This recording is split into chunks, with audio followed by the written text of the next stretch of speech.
نحمده ونصلي على رسوله الكريم اما بعد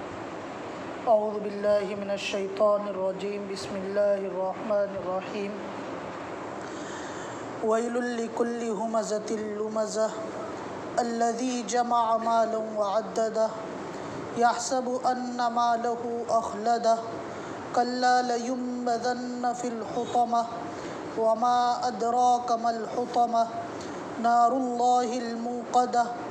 التي تطلع على الأفئدة إنها عليهم مؤصدة في عمد ممددة صدق اللہ العلی العظیم۔ معزز سامعین اکرام، سورہ ہمزہ کی تلاوت کی گئی ہے اور یہ مکی صورت ہے۔ اس میں اللہ تبارک و تعالیٰ نے 9 آیتیں نازل کی ہیں اور اس صورت کے اندر اللہ تبارک و تعالیٰ نے 3 گناہوں کا تذکرہ کیا ہے اور ان 3 گناہوں پر جہنم کی زبردست وعید اور عذاب کو اللہ نے بیان کیا ہے کہ ان 3 گناہوں پر اللہ کا کیسا عذاب اس بندے پر نازل ہوگا اور کس طرح عذاب میں وہ ڈالا جائے گا اور اس عذاب کی کیا نوعیت ہوگی، اس کو اللہ تبارک و تعالیٰ نے اس صورت میں بتایا ہے۔ اس صورت کی شان نزول کے بارے میں مفسرین نے لکھا ہے کہ ایسے تو یہ صورت کفار اور مشرکین کے لیے اللہ تبارک و تعالیٰ نے نازل کی تھی کہ جب جناب نبی کریم صلی اللہ علیہ وسلم اہل مکہ کے درمیان اسلام کی دعوت دے رہے تھے اور لوگ جوڑ در جوڑ اسلام کے اندر داخل ہو رہے تھے، تو سرداران قریش اور کفار کے سرداروں کے اندر ایک ڈر بیٹھ گیا اور ان کے اندر ایک ڈر پھیلنے لگا کہ کہیں ہماری صدارت اور ہماری چودراہٹ نہ چلی جائے اور پورا کے پورا جناب نبی کریم صلی اللہ علیہ وسلم کے ماننے والے نہ ہو جائے۔ اس لیے وہ اپنی مجلسوں میں جب بیٹھتے تھے آپس میں، تو جو بھی آپ علیہ السلام پر ایمان لاتے اور جناب نبی کریم صلی اللہ علیہ وسلم کے ذات کے بارے میں نعوذ باللہ بری باتیں اور آپ کی غیبتیں اور آپ کی برائیاں بیان کرتے، اور پھر صرف اسی پر اکتفا نہیں کرتے بلکہ وہ جب وہ صحابہ کو سامنے پا لیتے یا جناب نبی کریم صلی اللہ علیہ وسلم کی ملاقات ان سے ہو جاتی تو آپ کے سامنے بھی آپ کو منہ پر طعنہ دیتے تھے اور آپ کو برے القاب سے پکارتے تھے۔ اور یہ سب کیوں کرتے تھے؟ اس لیے کہ ان کو یہ سب گمان ہو گیا تھا کہ اللہ نے مجھے مال و دولت دیا ہے، اللہ نے ہم کو صدارت دی ہے، چودراہٹ دی ہے، تو لہٰذا اس کی وجہ سے ہم کسی کے ساتھ بھی کچھ بھی کر سکتے ہیں اور یہ صدارت اور یہ چودراہٹ ہمارے پاس باقی رہے گی اور اس کی وجہ سے ہم زندہ جاوید رہیں گے، لوگوں کے دلوں میں رعب جمع پائے اور یہ مال کو جمع کرتے تھے۔ تو اللہ تبارک و تعالیٰ نے ان لوگوں کے لیے نازل کیے اور بعض مفسرین نے اس میں نام بھی لکھا ہے کہ ولید بن مغیرہ وغیرہ جو سرداران قریش تھے ان کے لیے اللہ نے نازل کی۔ لیکن اس جگہ پر حضرت شاہ عبدالعزیز محدث دہلوی رحمۃ اللہ علیہ، جو شاہ ولی اللہ محدث دہلوی رحمۃ اللہ علیہ کے فرزند ہیں، انہوں نے اپنی تفسیر کے اندر ایک بہت باریک چیز لکھی ہے۔ وہ یہ لکھا ہے کہ اللہ تبارک و تعالیٰ نے یہاں پر کسی بھی کفار کا نہ تذکرہ کیا ہے، نہ کسی کا نام لیا ہے، نہ اہل کفار کا تذکرہ کیا ہے اور نہ ان میں سے کسی سرداروں کے نام کے ساتھ اللہ نے اس صورت کو بیان کیا، بلکہ عام طریقے سے اللہ نے بیان کیا ہے اور عام اس میں مضمون رکھا ہے۔ وہ اس لیے رکھا ہے کہ اگر یہ 3 صفتیں اور یہ 3 خصلتیں اور یہ 3 برائیاں اگر کسی مسلمان کے اندر بھی پائی گئی، کسی ایمان والے کے اندر بھی پائی گئی، تو اس کے ساتھ بھی اللہ تبارک و تعالیٰ کا یہی انجام ہوگا اور اس کا بھی یہی حشر ہوگا۔ صرف اہل کفار کے لیے یہ وعید نہیں ہے، بلکہ اگر مسلمان مومن کے اندر بھی اگر یہ 3 برائیاں پائی گئی، یہ 3 خصلتیں پائی گئی، تو ان کے ساتھ بھی اللہ یہی حشر کریں گے۔ اب اس صورت کا ترجمہ کرتے ہیں، پھر آگے اور چیزیں ہیں۔ دوسری چیز ہے اللہ نے اس میں ایک چیز بیان فرمائی ہے کہ نار اللہ الموقدہ التی تطلع علی الافئدہ، کہ یہ اللہ کی سلگائی ہوئی آگ ہے اور جو دلوں کو پہنچ کر رہتی ہے۔ اصل میں اس میں بھی شاہ عبدالعزیز محدث دہلوی رحمۃ اللہ علیہ نے اپنی تفسیر میں لکھا ہے کہ گرمی جو ہے وہ 3 قسم کی اس دنیا کے اندر پائی جاتی ہے۔ ایک ہے آگ کی گرمی، کہ انسان کو آگ کی گرمی کا احساس آگ جلانے کے بعد ہو جاتا ہے کہ اگر وہ بدن پر لگ جائے تو کس طرح کا انسان کو درد محسوس ہوتا ہے وغیرہ۔ دوسری گرمی جو ہے وہ سورج کی تپش کی گرمی ہے، کہ جو سورج کی وجہ سے انسان کو گرماہٹ محسوس ہوتی ہے، کہ بھئی دھوپ میں نکل گئے تو گرمی انسان کو محسوس ہوتی ہے۔ جیسے آج کل ہم سردی کے موسم میں بھی اس گرمی کو محسوس کر رہے ہیں کہ بھئی سردی کا موسم ہے، دسمبر میں عام طور پہ ہر جگہ سردی پڑنے لگتی ہے، ٹھنڈک محسوس ہوتی ہے، لیکن ہم ہمارے یہاں کا ماحول دیکھیں کہ آج بھی اتنی گرمی ہے کہ ہم کو اے سی کی ضرورت پڑتی ہے۔ تو یہ سورج کی گرمی ہے، آگ کی گرمی نہیں ہے۔ تیسری گرمی حضرت شاہ عبدالعزیز صاحب نے لکھی ہے کہ انسان کے بدن کی گرمی ہوتی ہے، جو کبھی کبھار بخار وغیرہ کے ذریعے ظاہر ہوتی ہے، کہ انسان کے بدن کی گرماہٹ اس کے ذریعے سے نکلتی ہے۔ یہاں پر اللہ تبارک و تعالیٰ نے ان 3 گرماہٹ کو چھوڑ کر چوتھی گرمی کا ذکر کیا ہے کہ یہ آگ جو ہے نہ تو انسانوں کی جلائی ہوئی ہے، اور جس سے انسان جلے گا اور جو دلوں تک پہنچے گی وہ آگ بھی نہیں ایسی نہیں ہے جو انسانوں کی جلائی ہوئی ہے، اور نہ سورج کی گرمی کی وجہ سے اس کا دل جلے گا، نہیں اس کی بدن کی گرمی کی وجہ سے، بلکہ اس آگ کی وجہ سے جلے گا جو اللہ نے خود سلگائی ہے اور اللہ نے اس کو تیار کیا اس آگ کو۔ اسی لیے حضرت مفتی شفیع صاحب نے لکھا ہے کہ یہاں پر اللہ نے ایک عجیب حکمت بیان کی کہ وہ آگ دلوں تک پہنچ جائے گی۔ جو بھی آگ ہے اگر وہ انسان کو جلاتی ہے تو وہ اس کے تمام اعضاء تک پہنچتی ہے، لیکن دنیا میں اگر انسان کو آگ جلائے گی تو آگ میں جلنے کے بعد سب سے پہلے انسان کی چمڑی جلتی ہے، اس کے بعد اس کی ہڈیاں، اور پھر گوشت، اور پھر دل تک پہنچتی ہے، اور دل تک پہنچنے تک انسان کی روح نکل جاتی ہے، انسان ختم ہو جاتا ہے، لہٰذا اس کو اس کا احساس نہیں ہوتا ہے کہ دل پر آگ لگنے کے بعد کیا احساس ہوتا ہے۔ یہاں پر اللہ نے اس چیز کا تذکرہ فرمایا کہ ہم اس انسان کو زندہ رکھ کر،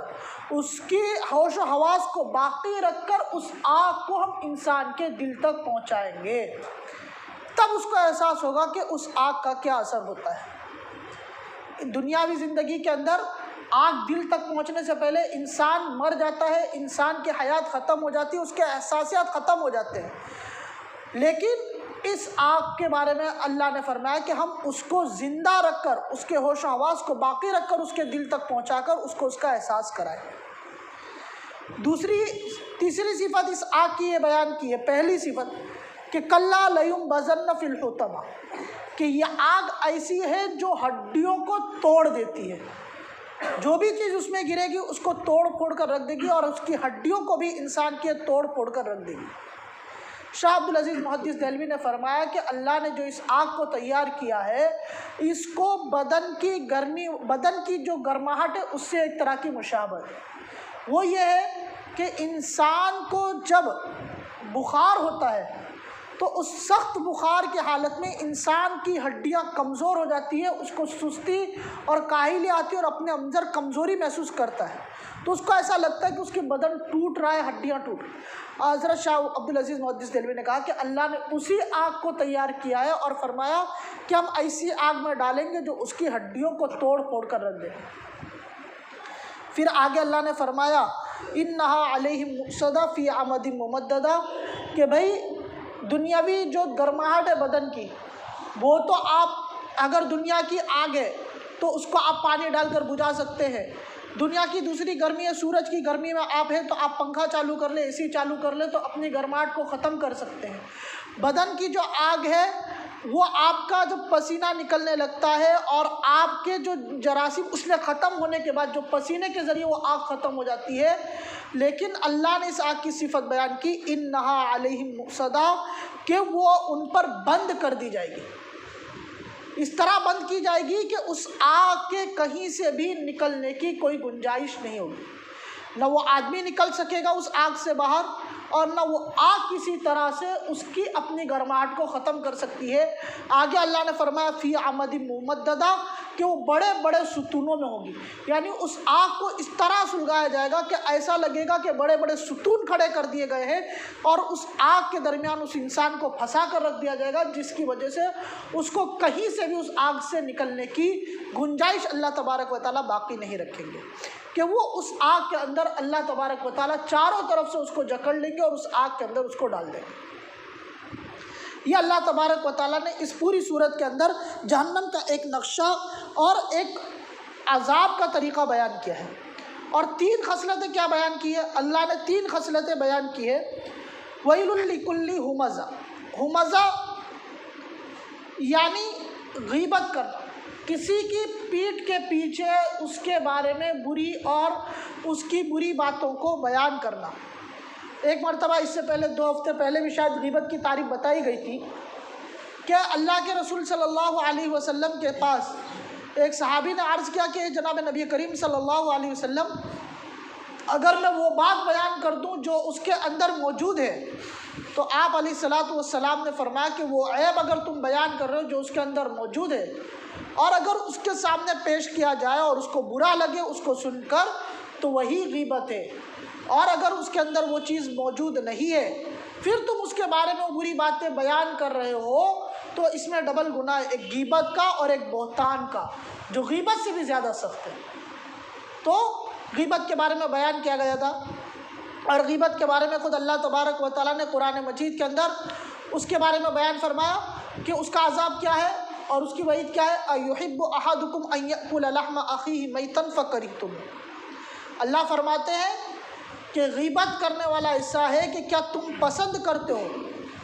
اَيُحِبُّ کیا تم پسند کرتے ہو، أَحَدُكُمْ تم میں سے کوئی ایک، کہ أَن يَأْكُلَ لَحْمَ أَخِيهِ کہ وہ اپنے بھائی کا گوشت کھا لے۔ کون سے بھائی کا؟ زندہ بھائی کا نہیں، یا ذبح کر کے نہیں، میتن مردار پڑا ہوا ہے اس بھائی کا، فَكَرِهْتُمُوهُ تو اللہ فرماتے کہ تم اس کو ناپسند کرتے ہو۔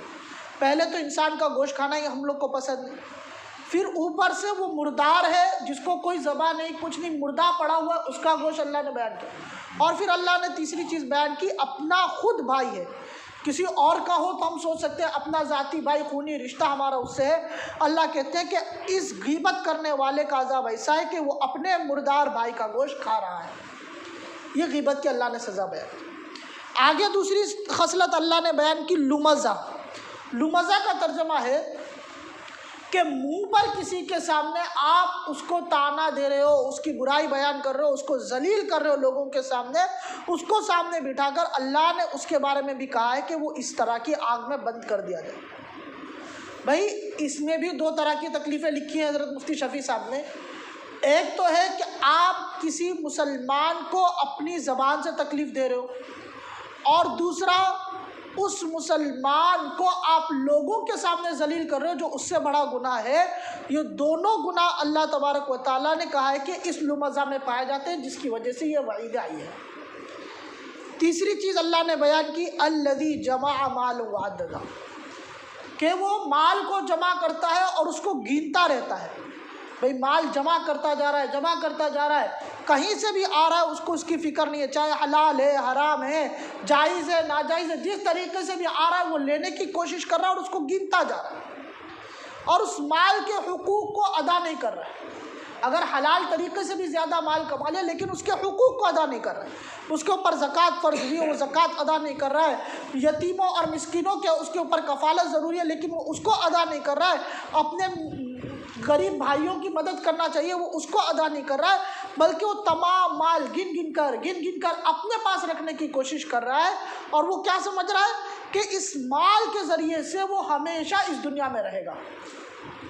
یہ دنیا اس کو مال سے بچا لے گی، اور اس دنیا میں وہ مال جمع کر کے اس کو موت سے بچا کر وہ ہمیشہ کے ہمیشہ کے لیے اس دنیا میں رہے گا۔ اس گمان کے ساتھ وہ مال کو جمع کرتا جا رہا ہے اور اس کے حقوق کو ادا نہیں کر رہا ہے، اور مال کے جمع کرنے میں وہ اللہ کی نافرمانیوں پر اتر آیا ہے۔ اللہ نے 5 وقت کی نماز کا حکم دیا، نمازوں کو چھوڑ کر وہ اپنی بزنس میں لگا ہوا ہے، اپنے کاروبار میں لگا ہوا ہے اور اس کو بڑھانے کی کوشش کر رہا ہے۔ اللہ نے کہا ہے کہ ایسا مال جمع کرنے والے کے لیے بھی اللہ نے عذاب رکھا ہے۔ اب ایک بار پوری صورت کا ترجمہ دیکھ لیں. وَيْلٌ لِكُلِّ ہُمَزَةٍ لُمَزَةٍ. ویل مانے خرابی ہے، ہلاکت ہے، بربادی ہے. لِكُلِّ ہر اس شخص کے لیے. ہُمَزَةٍ لُمَزَةٍ، ہمزہ کے معنی جو غیبت کرے، اور لمزہ کے معنی جو منہ پر کسی کو تانا دے. تو آیت کا ترجمہ ہو جائے گا خرابی ہے ہر اس شخص کے لیے جو پیٹھ کے پیچھے غیبت کرے یا منہ پر تانا دینے والا ہو. دوسرا اللہ نے فرمایا الذی جمع مالا وعددا. الذی مانے اس شخص، جمع مانے جمع کیا، مال مانے مال، وعددا اس کو گنتا ہے. تو اس شخص کے لیے بھی جو مال کو جمع کرتا ہے، وعددا اور اس کو گنتا ہے. یحسب ان مالہ اخلدا. آگے یحسب کے معنی گمان کرتا ہے، ان مالہ کہ اس کا مال، اخلدا، اخلدا مانے ہمیشہ اس کو زندہ رکھے گا. یحسب وہ گمان کرتا ہے کہ اس کا مال اس کو ہمیشہ زندہ رکھے گا. آگے اللہ فرماتے ہیں کلا لینبذن فی الحطمہ. یہ تین خصلتیں اللہ نے بیان کر دی کہ یہ تین برائیاں ہیں، اس کا کیا انجام ہوگا. کلا ہرگز نہیں، لینبذن کہ وہ،